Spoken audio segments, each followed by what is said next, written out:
Bonjour à tous et bienvenue dans VIP. En 2010, il a fait la fierté de la France en décrochant la médaille Fields de mathématiques, le prix Nobel de mathématiques. Et depuis, sa vie n'est que voyages et conférences à travers le monde. Il a quand même trouvé le temps en 2012 de sortir un roman, Théorème vivant, dans lequel il expliquait justement pourquoi et comment il avait pu décrocher cette médaille Fields. C'était le but de ses travaux. Et figurez-vous que j'ai adoré ce roman alors que la mathématique, c'est franchement pas mon fort. Mais il ne m'en veut pas puisqu'il revient pour la deuxième fois dans VIP. J'ai le grand plaisir d'accueillir Cédric Villani. Cédric, bonjour. Bonjour Emmanuel Dancourt. J'ai toujours rien compris à la règle de 3, je vous le dis depuis la dernière émission qu'on a faite, ça reste toujours, mais vous me donnerez des cours particuliers. Vous n'avez pas pratiqué, je vous avais donné des exercices pourtant. Ouais. Et pourtant, j'avais lu ce Théorème vivant en 2012, qui a très bien marché d'ailleurs. Très beau succès, à la fois critique et commercial.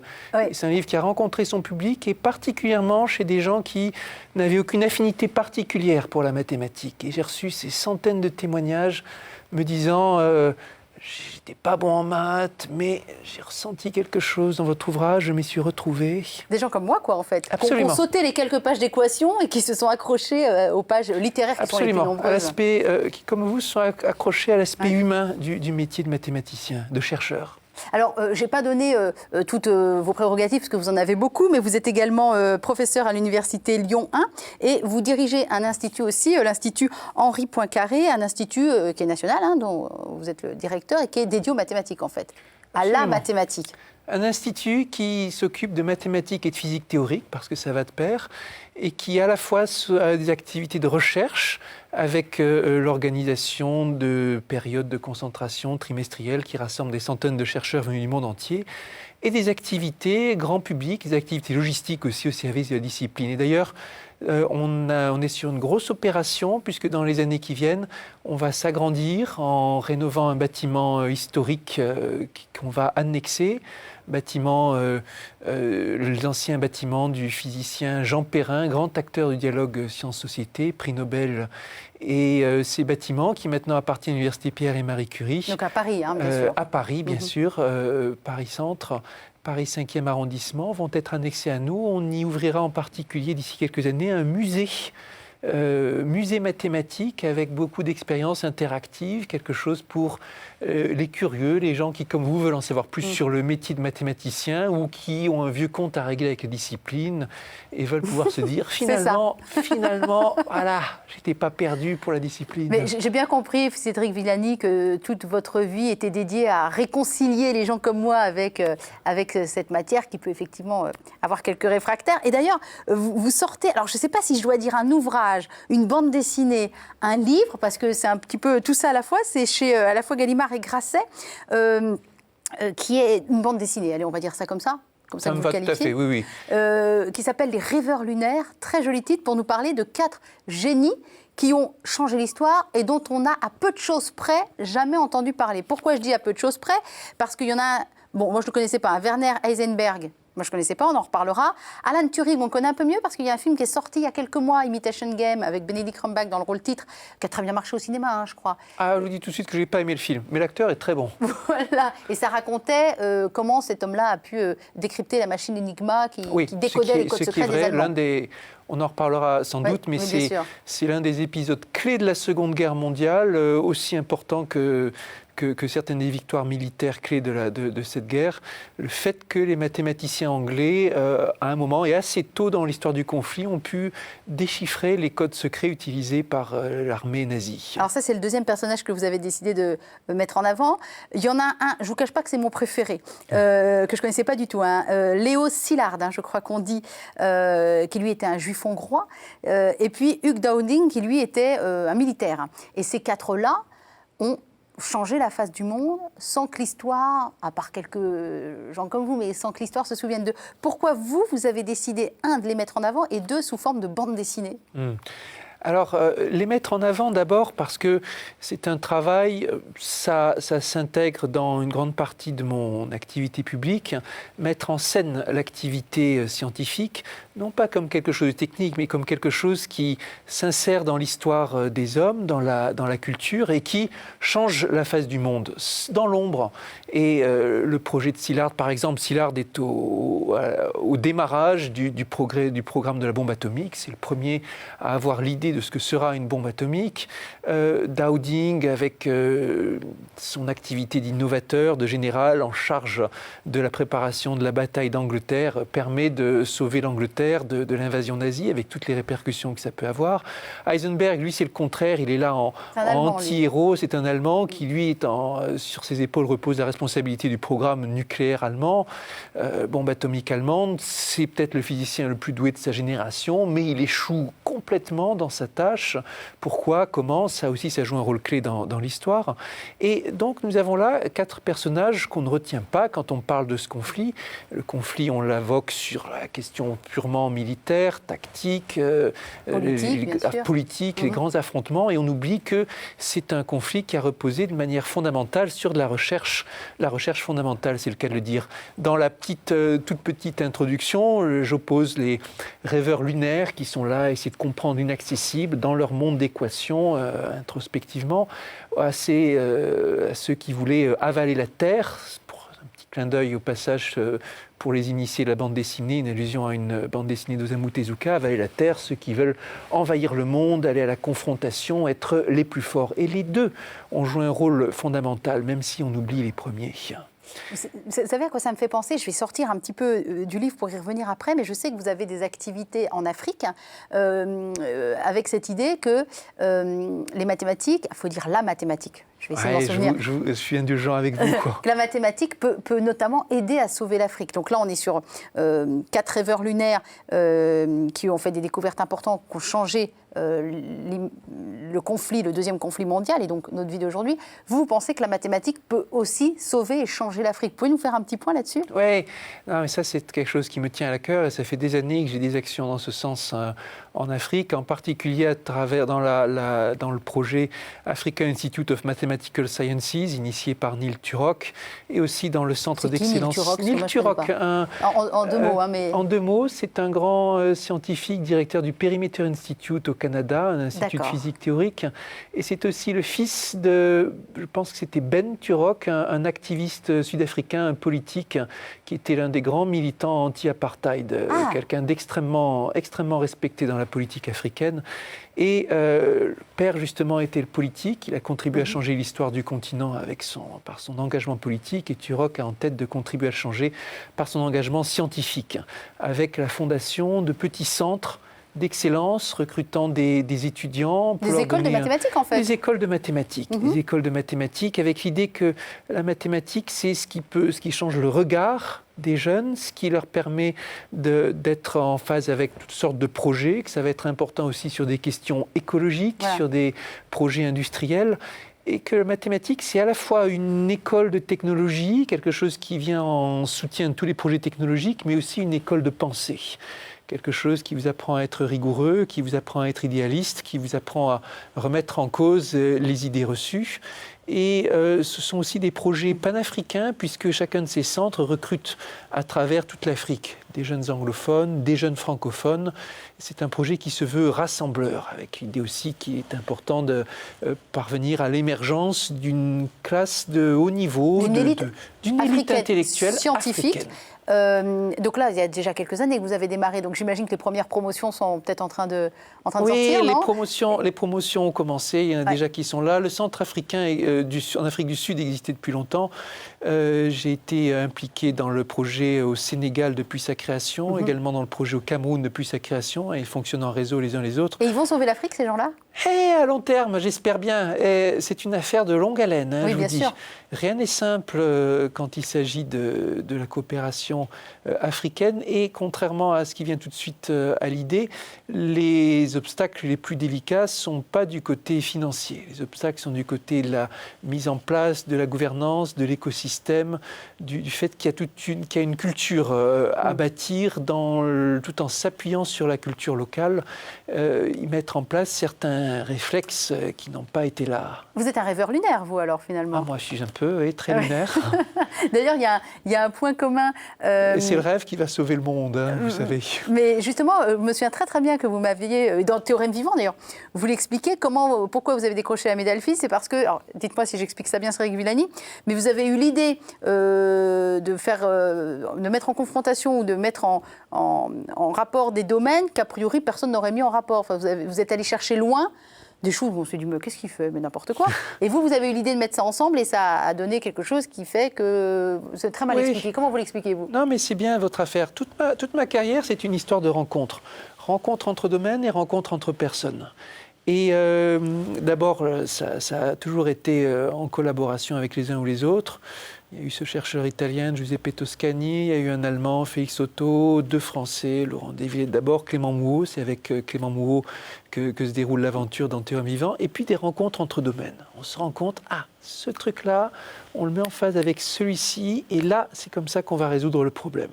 Un coup, c'est un problème de géométrie qui vient en résonance avec un problème d'analyse et avec un problème d'optimisation et de physique statistique. Un coup, c'est un problème de physique statistique qui vient en résonance avec un problème de mécanique classique dans le cadre de la théorie du chaos, par exemple. Et c'était le cas, effectivement. Mettre ce lien invisible qui, dans une sorte de partie de ping-pong d'un domaine à l'autre, permet de progresser sur les 2 fronts. Donc toute ma carrière, ça a été ça, partie de ping-pong entre individus, rencontrés ici et là, et partie de ping-pong entre les domaines. Et ce qui est très joli, c'est que dans une matière qu'on imagine très normée et très cadrée, ce qui va faire la différence, c'est la créativité, c'est l'évasion. Et il y a un moment, alors je ne sais plus lequel des 4, à un moment, voit un feu rouge, traverse la rue, il fait des recherches, puis d'un seul coup, il va se balader un petit peu quand même, histoire de sortir de ça. Et en voyant un feu rouge, il comprend, c'est le 3e, c'est celui c'est le 3e, c'est Léo Szilard. Oui, c'est Léo Szilard. C'est votre préféré, oui. Qui comprend que l'invention qu'il est en train de mettre au point, c'est-à-dire plus ou moins la bombe va faire des ravages. Il comprend ça en voyant un feu rouge. Et vous, pareil, des fois, c'est juste en se réveillant que d'un seul coup, on a la solution à un problème. Oui, c'était une expérience que j'avais racontée en Théorème vivant. Ouais. Et ça m'est arrivé aussi clairement une fois seulement dans ma vie. Et c'était sur ce projet où, effectivement, me réveillant le matin tôt, vous imaginez... le réveil, il faut... La tête dans le pâté, on va dire ça comme ça. Parce que vous n'avez pas dormi, parce que vous avez passé l'essentiel de votre nuit à chercher un problème rebelle, et puis il faut aller amener les enfants à l'école, et puis là, vous vous levez, et il y a une voix dans votre tête qui vous donne la marche à suivre, réellement. Et donc, ça, voilà, c'est le rêve qui vous parle. Et effectivement, l'histoire scientifique est jalonnée de ces illuminations. Et dans celle que je raconte, dans cet épisode de Léo Szilard, c'est d'ailleurs de cet épisode que j'ai tiré le titre. Je raconte l'histoire en quelques minutes parce qu'elle est exemplaire de ce que je voulais mettre en scène. Donc Léo Szilard est ce physicien juif hongrois déraciné qui s'échappe... il n'a pas arrêté de voyager dans toute l'Europe. Juif errant, dans l'Europe, les États-Unis, jamais de maison à lui, toujours dans les hôtels, qui s'est échappé d'Allemagne 24 heures avant la fermeture des frontières pour les Juifs. Un génie, on va quand même le dire, qui a aidé énormément de gens dans leurs travaux aussi. Qui a aidé énormément de gens dans leurs travaux, extrêmement généreux et complètement instable, allant dans tous les sens. C'est c'est effectivement un personnage dont on parle très très peu et qui est emblématique de tout ce mouvement extraordinaire dans l'histoire des idées et de l'intelligence quand tant de grands scientifiques juifs ont émigré de l'Europe vers les États-Unis. Et Szilard, donc, nous sommes en 1933, il s'est échappé d'Allemagne qui tombe au pouvoir des nazis, il est en Angleterre, et il lit dans un journal la transcription d'une conférence de Ernest Rutherford, le père de la physique nucléaire, dans lequel Rutherford explique qu'il y a de l'énergie dans les atomes, oui, mais tellement peu que essayer d'en vouloir en faire quelque chose serait se laisser aller à une rêverie lunaire, talking moonshine. Et il a vu ça, Szilard, ça l'a énervé. Il avait l'esprit de contradiction, il s'est dit, je vais montrer qu'il a tort, mais comment? Et après des jours de réflexion... Avec juste papier-crayon, il n'a pas de labo, il n'a rien. Voilà. Et dans son bain, il aimait bien passer des heures chaque jour dans son bain. Ouais. Voilà. Et un jour, il traverse une rue de Londres, il voit le feu rouge et tac. Voilà, il a l'idée c'est la réaction en chaîne, ce mécanisme qui fera la bombe atomique. Et en même temps, il voit dans un éclair qu'à la fois ça ravagera des villes entières et que de tous les régimes en place dans le monde, c'est le régime nazi qui est le mieux placé pour le découvrir en premier. Il a cette vision d'apocalypse qui va conditionner tout son engagement politique et sa frénésie à mettre en place le programme nucléaire américain. Alors pour ceux qui ont déjà cet ouvrage à la maison, Les rêveurs lunaires, 4 génies qui ont changé l'histoire, dessiné par Baudouin, on va en parler dans 2 secondes, mais on peut déjà regarder les planches. Vous dites, et c'est une des phrases clés du livre, un scientifique, ça fonctionne un peu comme un artiste ou un poète. L'imagination, c'est l'outil indispensable pour réaliser l'impossible. D'ailleurs, les écrivains sont parfois meilleurs que les scientifiques pour anticiper les développements. En 1913, Orson Welles avait imaginé la découverte... C'est Wells, c'est Orson, non H.G. Wells, l'écrivain. Avait imaginé la découverte de la radioactivité artificielle et 20 ans plus tard, les Joliot-Curie l'ont découverte exactement l'année où ils l'avaient prédite. Bon, ça c'est un exemple, mais c'est voilà ce qu'on disait, créativité, imagination. Absolument. Et le trait de Baudouin, qui comme moi n'a rien compris à la règle de 3, il le dit en exergue, et d'un seul coup ça m'a mis à l'aise, le trait de Baudouin pour illustrer ces histoires-là. Pourquoi lui ?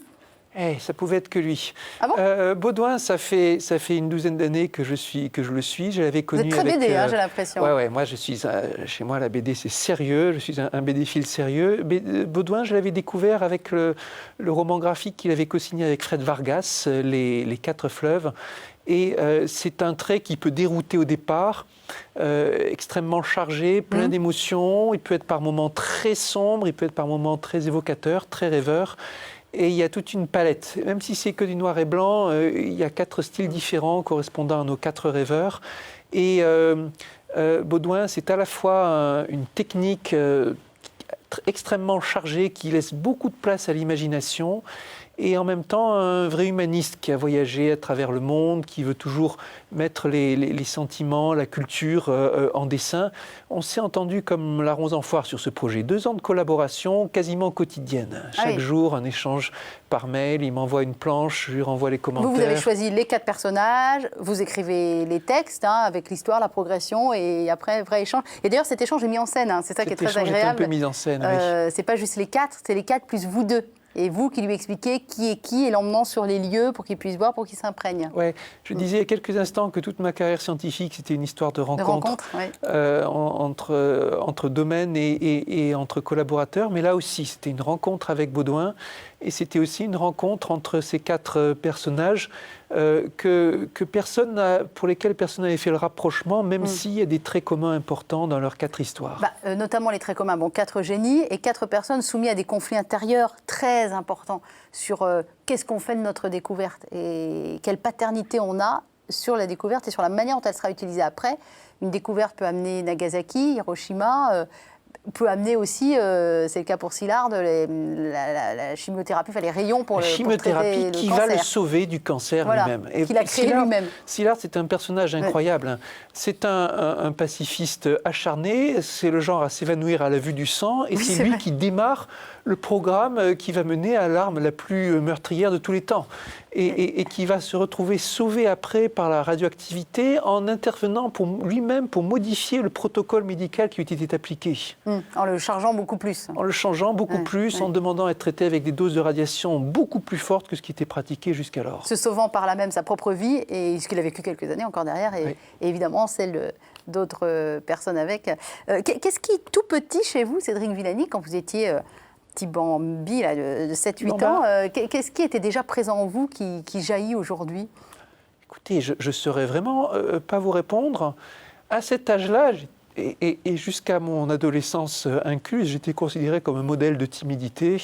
D'accord. À 7-8 ans, je pense que mon grand héros, c'était le Actarus de Goldorak. Ah oui. Oh là là, mes parents étaient... Il se cache donc. Mes parents étaient un peu inquiets de me voir arpentant tout seul la maison et le jardin, en bougonnant des phrases et des onomatopées pour moi tout seul, en m'imaginant des aventures et de grands combats entre des machines colossales.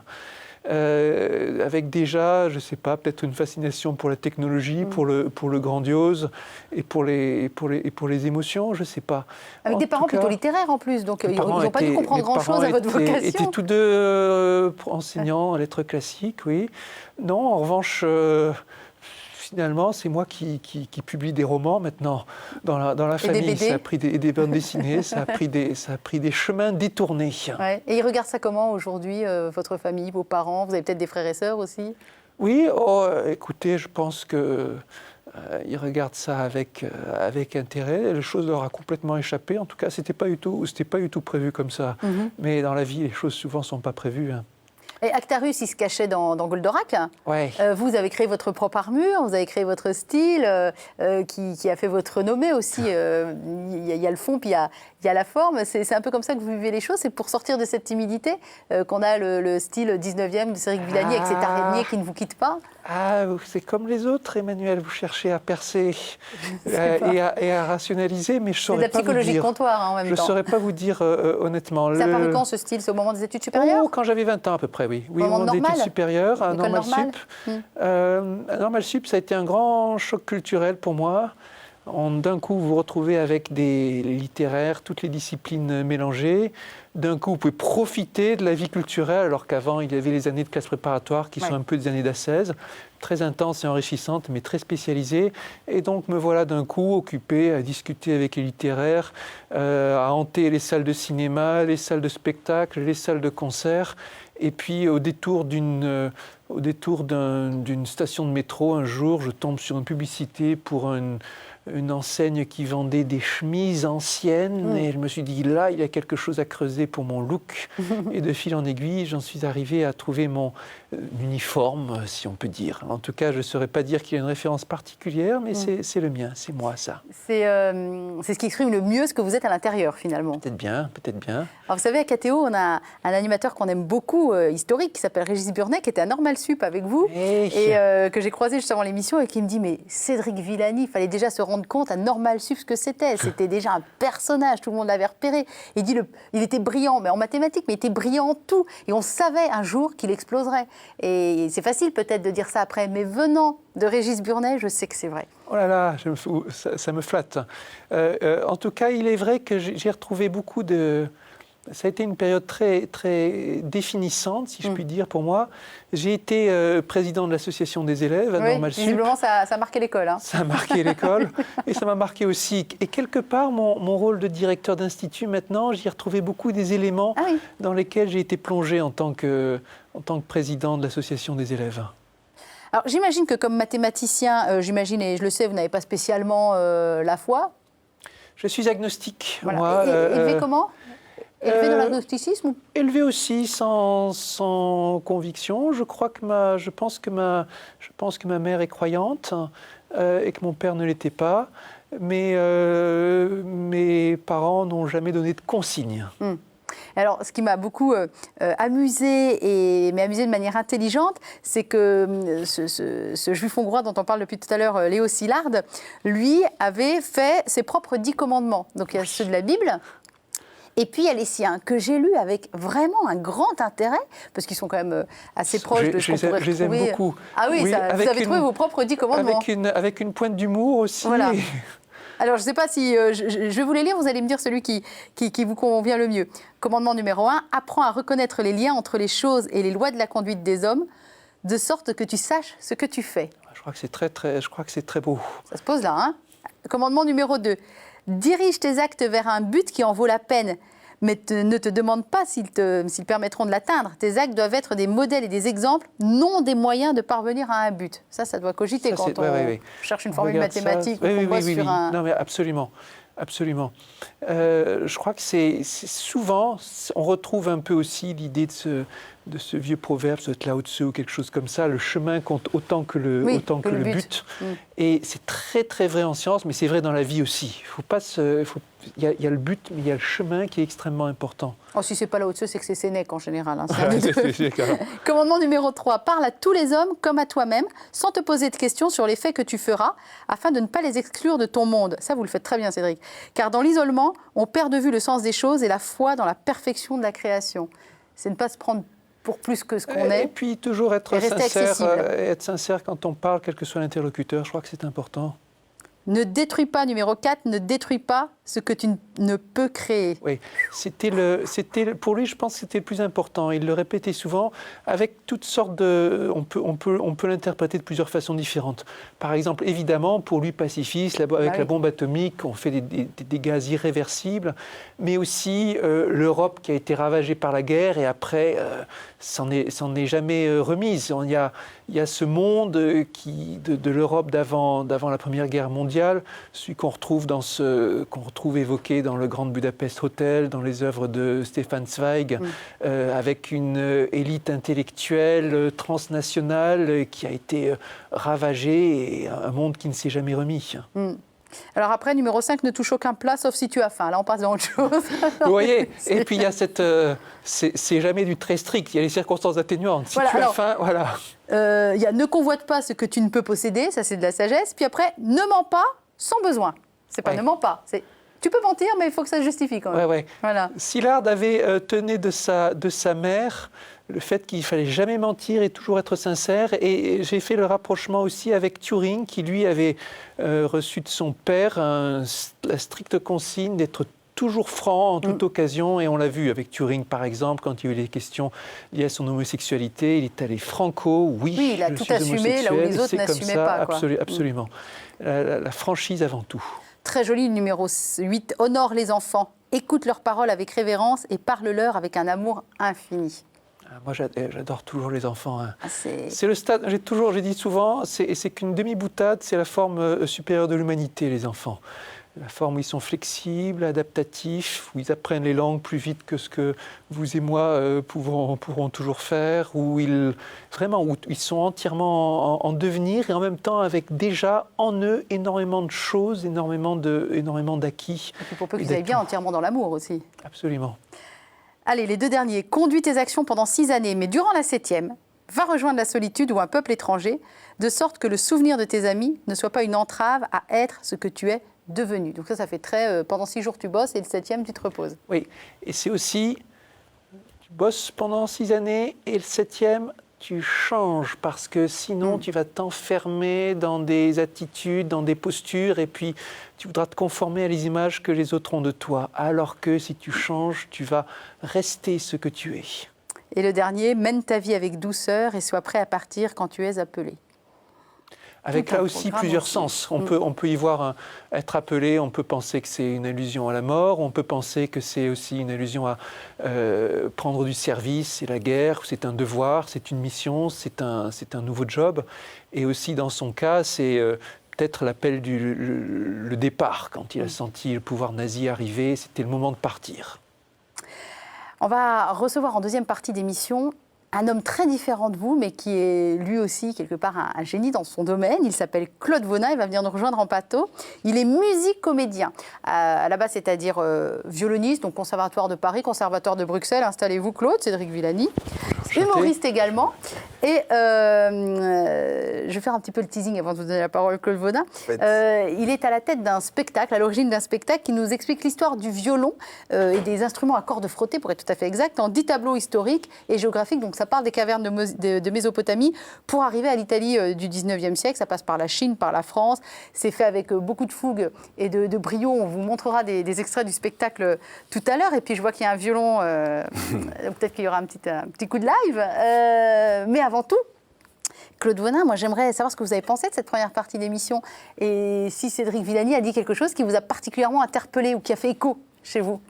Bah oui, profondément. D'abord, je me sens très honoré d'être en votre présence, à tous les deux. Et ensuite, je suis très touché par le fait que vous exprimez votre développement, la richesse de vos recherches par les rencontres et toute la... Comment dire la chimie qui se fait entre les différentes personnes, les différentes richesses, font ensemble, parviennent à... J'ai l'image d'un bouquet de fleurs.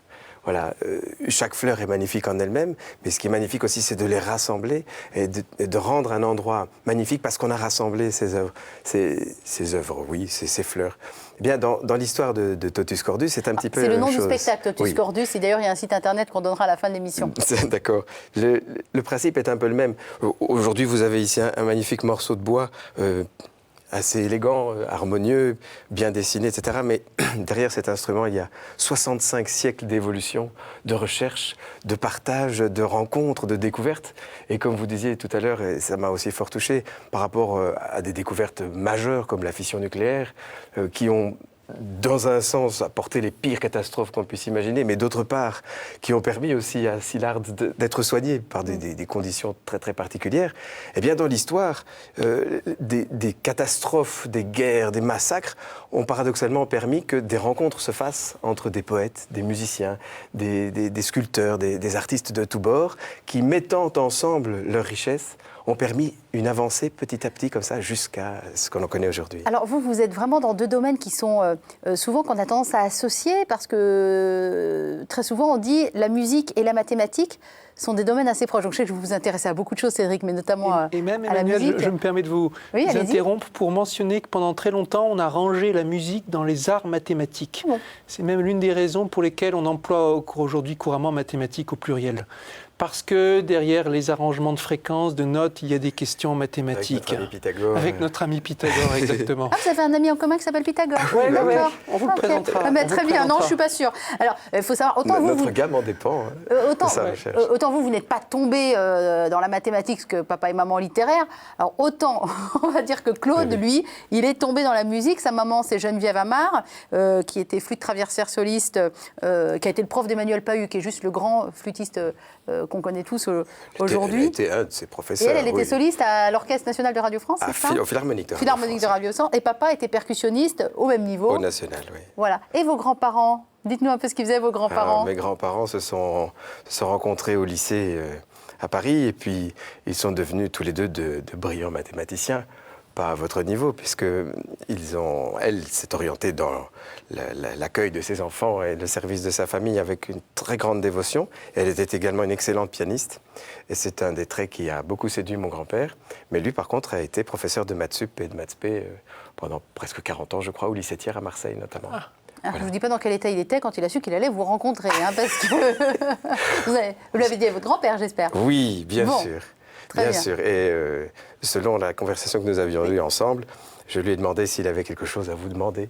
Et puis, je l'ai laissé méditer, mais il souffre il est fort âgé maintenant, et donc il a oublié de réfléchir. Mais par contre, il était très touché à l'idée que nous puissions nous rencontrer. Et donc, il me transmet tout un tas de bonnes pensées mathématiques à votre égard. Bonnes pensées positives mathématiques. Voilà. Alors, pour voir à quoi ressemble Totus Cordus, donc le spectacle qu'on peut voir à la Comédie Saint-Michel jusqu'au 1er octobre, donc ça laisse le temps de s'organiser. Oui. On va montrer deux extraits. Je propose un premier extrait qui est très logiquement chronologique. On démarre avec le début du spectacle. Ça donnera une idée à Cédric Villani et à tous nos téléspectateurs de ce que vous faites et de la fougue que vous y mettez, notamment Claude Vonin. On regarde. Mesdames et messieurs, chers étudiants, bonjour. Mon nom est Cordus, professeur Théodore Cordus. Je vais vous raconter la passionnante évolution des instruments de musique à cordes frottées depuis leurs plus lointaines origines. Que la lumière soit. Et il vit que cela était bon. Alors, il fit le ciel et la terre, les étoiles, les montagnes, les océans, les poissons, les oiseaux, les singes et tout le reste. Oh, quel tapage! Pour Dieu, la création se fait comme une jolie musique. Alors, comme il raffole de la musique, eh bien, ça tombe bien. Il suffit qu'un truc qui sonne bien lui passe par l'esprit, il le dit, et hop, ça se crée. Alors, il a fait l'homme et la femme, et il leur a donné le langage. Et elle se mit à causer. Voici le GSM du Paléolithique.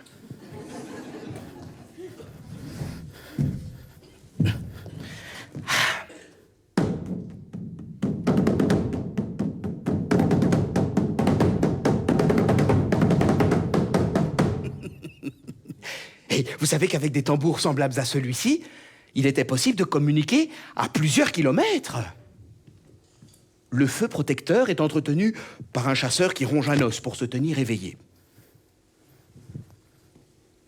Contemplant la vacuité de la matière dans les boyaux répandus de ce qui reste du cochon sauvage, l'idée lui traverse soudain l'esprit d'utiliser ce boyau à des fins musicales.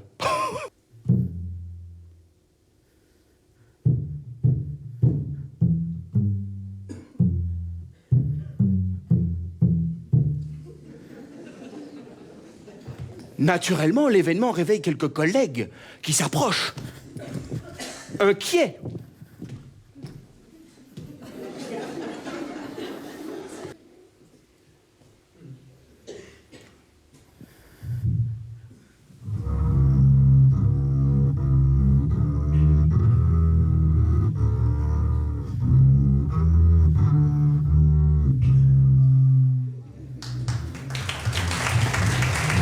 Qu'est-ce que vous me disiez, Cédric, pendant l'extrait? Vous avez reparlé de votre copain Pythagore? Non, mais justement, alors, la question ne se pose pas quand vous êtes pianiste.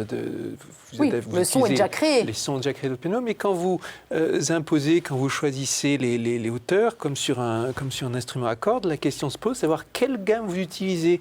Il y a la gamme de Pythagore qui est basée entièrement sur des rapports de fractions. À l'autre opposé, il y a la gamme tempérée qui accorde des intervalles égaux entre tous les demi-tons.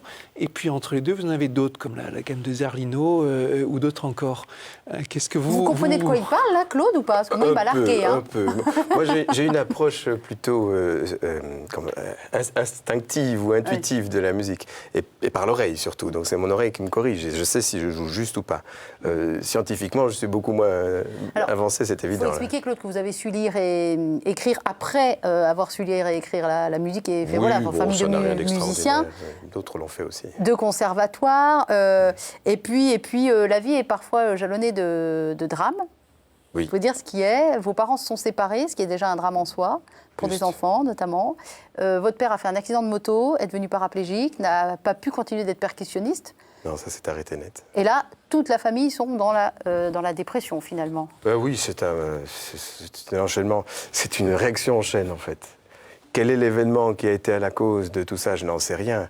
Et c'était le drame des 30 dernières années que nous avons vécu dans notre famille. Nous avons essayé de réapprendre à vivre, à nous apprivoiser, à accepter tout ce qui nous était arrivé pour en faire des forces. Et j'ai la grande chance d'avoir eu la rencontre mystique, après avoir hurlé vers Dieu, parce que j'ai découvert que malgré tout cela, j'avais encore le potentiel d'exister, de vivre, d'être aimé, et d'aimer moi-même, et de mettre en pratique, non pas d'une grande qualité mathématique, par exemple, comme notre ami ici, qui a la chance d'avoir une mémoire, j'imagine, prodigieuse aussi. Hein. Pas tant que ça, mais des associations qui permettent... Oui, c'est ça. C'est souvent les mnémotechniques qui permettent... Oui, puis savoir le faire sentir. On a ceci, on va le mettre en rapport avec ça. Ça, c'est des rapports qui... Vous avez d'un seul coup un enchaînement de possibilités. C'est ça. De mon côté, c'est plutôt le gamin qui essaye de s'exprimer coûte que coûte pour vivre. Alors à l'école, c'était très dur parce que je ne savais pas suivre une idée, je ne savais pas écouter un professeur. Pardon, c'était quel âge les épisodes que vous décrivez? J'avais entre 8 et 9 ans. Ouais, c'est quand même assez petit. Les parents assez élitistes dans leur domaine chacun, et il faut arriver aussi déjà à être au niveau des parents. Et Cédric n'a pas eu à lutter avec ça, vu que c'était plus du tout les mêmes catégories. C'était très différent, oui. Il y a ça. Oui, c'est vrai que moi j'idolâtrais mes parents aussi, ce qui est une sottise. Mais ils me tendaient vers une perfection, vers une exigence, vers un désir. Et c'est vrai que quand j'ai eu par la suite besoin d'être perfectionné dans la qualité de mon travail ou dans l'écoute de moi-même sur mon propre travail, et quand je leur ai demandé, ils m'ont été d'un très grand secours tous les deux, parce que leur exigence et leur clairvoyance dans le milieu musical était très, très juste. Mais pour revenir donc simplement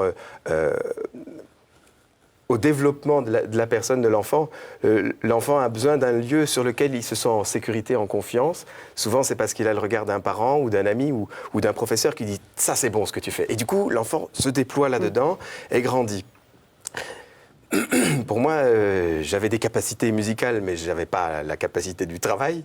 J'avais plutôt la capacité de la flemme, ce qui, d'ailleurs, scientifiquement, peut être quelque part une qualité, puisque ça laisse le temps de réfléchir. Mais j'avais aussi des aptitudes humoristiques, des aptitudes de clown, des aptitudes du geste, un corps assez malléable, etc. Et du coup, il a fallu attendre longtemps, mais quand j'ai compris que j'avais une chance d'exister et de vivre, d'avoir ma place dans la société. Tout ça s'est mis en place, en fait. Tout ça s'est développé en même temps. C'est mis en place. Mais c'est passé par une dépression grave, par de l'alcool, par de la drogue, oui. pas que vous, hein, un peu la famille. Oui. Et quand vous avez crié à l'aide, au secours, et que ce Dieu auquel vous ne croyez pas vous a fondu dessus, c'est pas plus compliqué que ça. Oui. C'est toujours étonnant hein, quand on nous le raconte, ce genre de choses. Ah oui, d'un seul coup, votre vie a pu se mettre en place. J'aurais été étonné si on avait raconté ça avant que ça m'arrive. Hein. Et ça s'est passé devant l'exposition du Saint-Sacrement, et votre vie s'est mise en place, quoi. Petit à petit, les choses se sont ordonnées, oui. J'ai vécu un temps en fraternité, où j'ai vécu une joie exquise, la joie d'être simplement ce que je suis, sans être jugé, en étant vraiment accueilli par les frères. Puis ensuite... la joie de rencontrer Isabelle, qui est devenue mon épouse et qui m'a donné 4 magnifiques enfants. Magnifiques enfants, on peut le dire, parce qu'à 4, on ne peut pas, mais magnifiques, on peut. Ouais.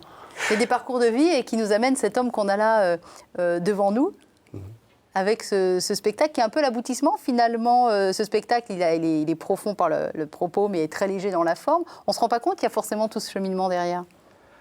Je pense que si quelqu'un s'amuse à lire le spectacle en prenant le temps de lire le texte, il comprendra que... En le regardant peut-être aussi une seconde fois. Oui. Pourquoi pas, mais il y a...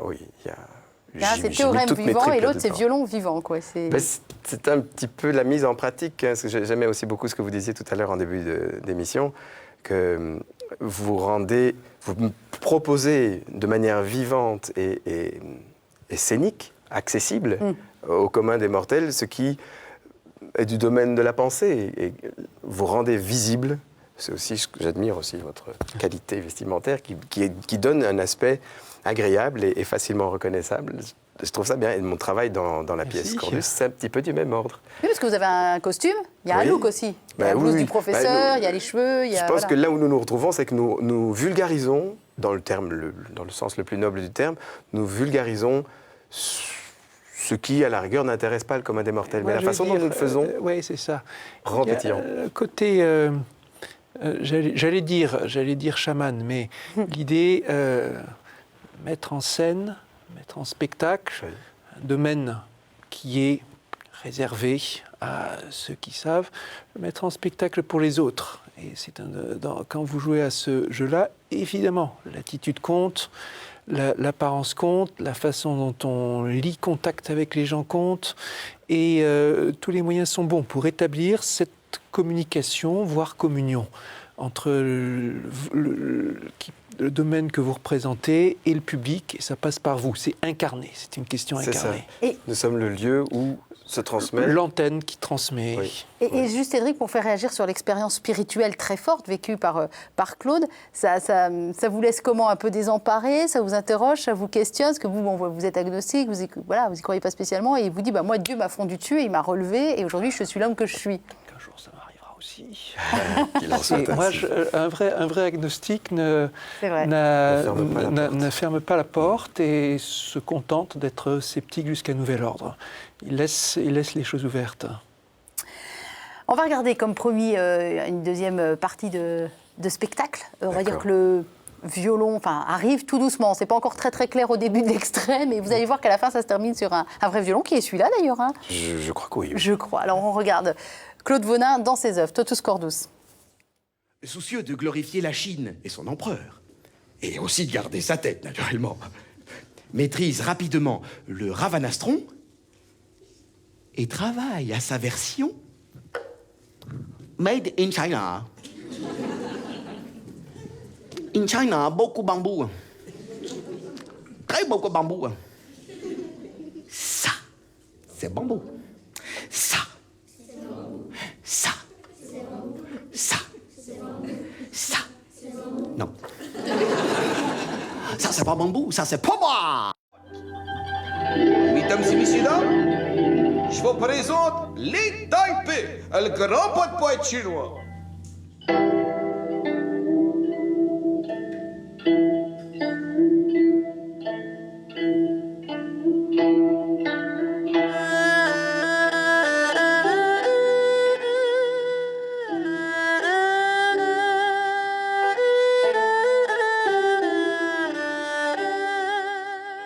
Un corps de palmier, finement incrusté avec des petits morceaux de nacre et des fils d'argent. Avec des petits morceaux de l'os, ici et là. Tiens, mademoiselle, comme c'est finement ouvragé. Tiens, monsieur, comme le bien tendu, la peau de chèvre. Bien tendu, hein? Avec des boyaux dromadaires. Pas cher, pas cher. 3 cordes. La plus grave, le bourdon. Un bien bel instrument pour chanter ses prouesses. Le vilain garnement jamais ne se confesse. Se saoule tous les soirs et frotte le bourdon, en festoyant paillard avec ses compagnons.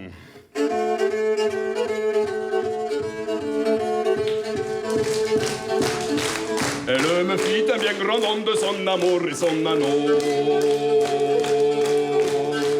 Claudio Monteverdi est le premier à écrire sur partition les trémolos. Vous savez pas qu'est-ce que c'est un trémolo?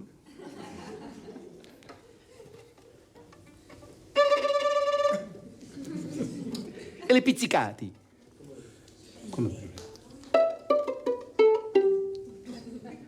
Et en 1607, dans son opéra L'Orfeo, le violon monte un échelon dans l'élégance italienne.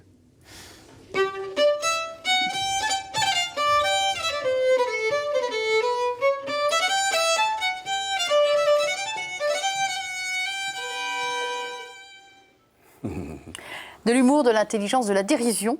Aussi, c'est vrai que vous ne vous prenez pas au sérieux. Hein. Il vaut mieux pas. Ouais. Mais j'ai l'impression que vous non plus, vous ne vous prenez pas au sérieux. Enfin, voilà, on est avec des gens d'un certain niveau et Vous savez, on reste simple. on a tous, à un moment ou à un autre, si bon qu'on soit dans sa discipline, on a tous un jour été restés comme deux ronds de flanc face à quelqu'un qui faisait une avancée extraordinaire, quelque chose. On s'est dit, oh là là, qu'est-ce que je suis petit à côté de ce qu'est cet accomplissement-là. Si on prend les choses sincèrement, on est forcément humble. Claude, il fait oui. Oui, d'accord. Complètement, complètement. Et alors, je vais je vais vous poser la même question à tous les deux. Vous bossez sur quoi en ce moment, Cédric Villani?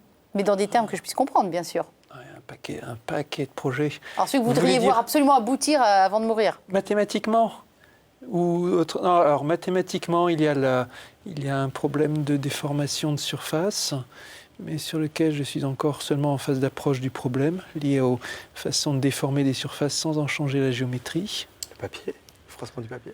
Alors justement, le papier est un exemple de surface qui peut se déformer si c'est juste une feuille, et on lie ça au fait que le papier au départ, c'est quelque chose de plat.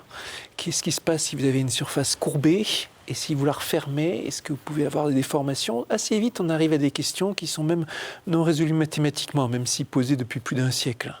Ça, c'est le projet mathématique. Je suis lancé dans une série de cours informatique, ces fameux MOOC ou FLO, comme on dit, les formations les en cours ligne qu'on peut ouvertes suivre sur par tous. Internet en s'inscrivant dans le monde entier. Les MOOC, oui. Toute une affaire, hein, une équipe de 10 personnes, en collaboration avec l'Afrique aussi, puisque c'était avec un de mes collègues dakarois. Toute une affaire compliquée. On va perfectionner les choses, mais c'était le premier d'une série de 3. Ça, c'est le niveau... Voilà, tous ceux qui veulent être votre élève, ils n'ont plus qu'à s'inscrire à votre MOOC. Absolument. C'est fait, Équation différentielle. Bientôt, on fera équation dérivée partielle.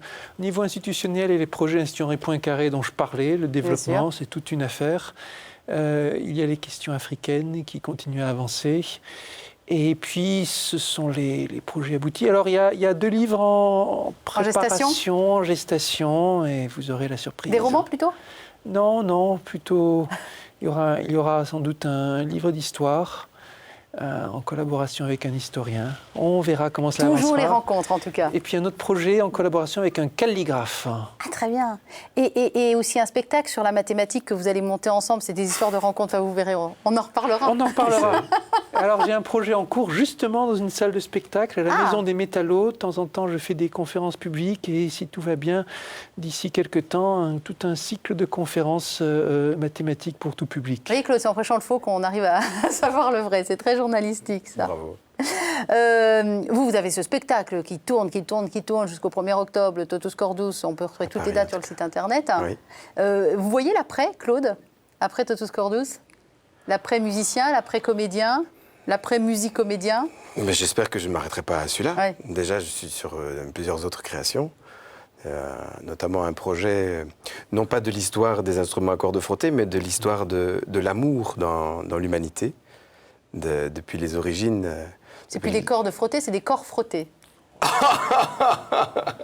Il y a une des origines qui se trouve là, oui. Et des cordes sensibles. Et des cordes sensibles. Ou au contraire, On va vous l'écrire, avec ce une spectacle. cible bien nette. Avec une cible bien nette. Très bien. Ah oui, donc un très beau spectacle aussi, d'accord. Oui, qui est en gestation, Oui. qui sera sous la forme d'un spectacle de chansons.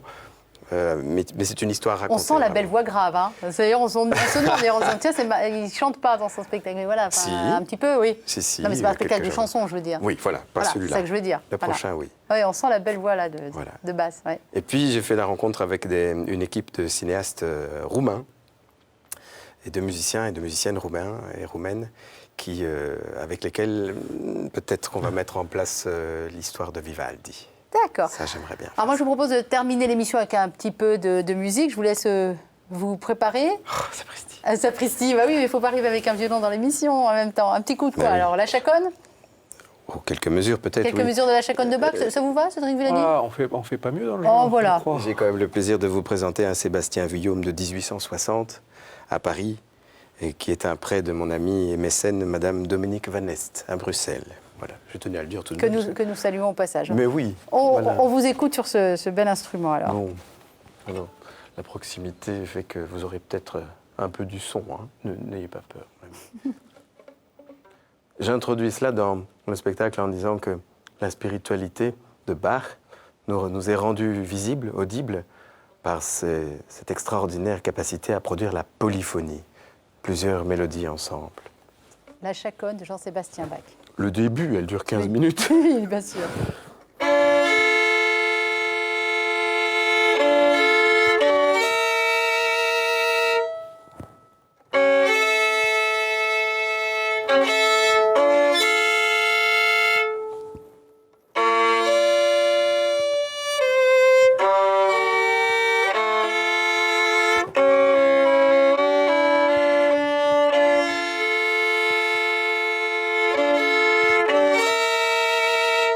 Vous sentez la spiritualité?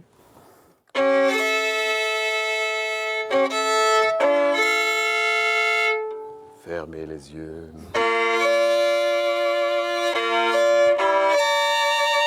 Vos paupières sont lourdes. Très lourdes. Et maintenant, vous ne sentez plus votre corps.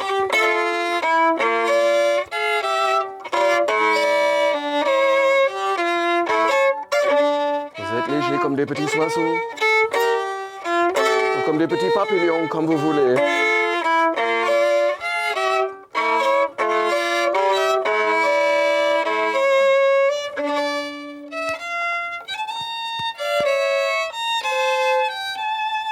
On s'arrête là. Bravo. Alors Cédric, il a joué le jeu à fond, hein. Il fermait les yeux, il se laissait complètement... bravo. Alors là, c'est vraiment une infime parcelle de ce qu'on peut voir dans le spectacle. Je vous invite fortement... vous allez inviter Cédric, évidemment. Ah oui. Bon, je vous invite fortement à aller voir le... J'espère qu'il aura le temps Il va le trouver. Du temps, Ah, on le sait. trouvera bien pour ça. Allez, à la Comédie Saint-Michel, donc c'est jusqu'au 1er octobre. Vous avez le site internet, je voudrais qu'il s'affiche, vous allez voir sur tout simplement atotuscordus.com oui. pour avoir votre actualité. Je vous remercie infiniment, Claude Venin, d'être venu nous voir. Merci. Un tout petit détail, les horaires sont désormais le mercredi soir à 21h30 et le dimanche après-midi à 16h30. Oh, sinon, vous appelez le théâtre et De vous toute aurez façon, plus vous aurez toutes les d'informations. informations. Voilà. Bon, Cédric, on essaiera de vous recapter une prochaine fois entre deux avions. C'est toujours comme ça qu'on arrive. Toujours le même plaisir, Emmanuel. Merci beaucoup. Je vous souhaite beaucoup de succès dans vos diverses entreprises et je souhaite vraiment une longue vie à ces rêveurs lunaires que j'ai eu la joie de découvrir grâce à vous. Merci infiniment à tous les deux. Au revoir. Au revoir.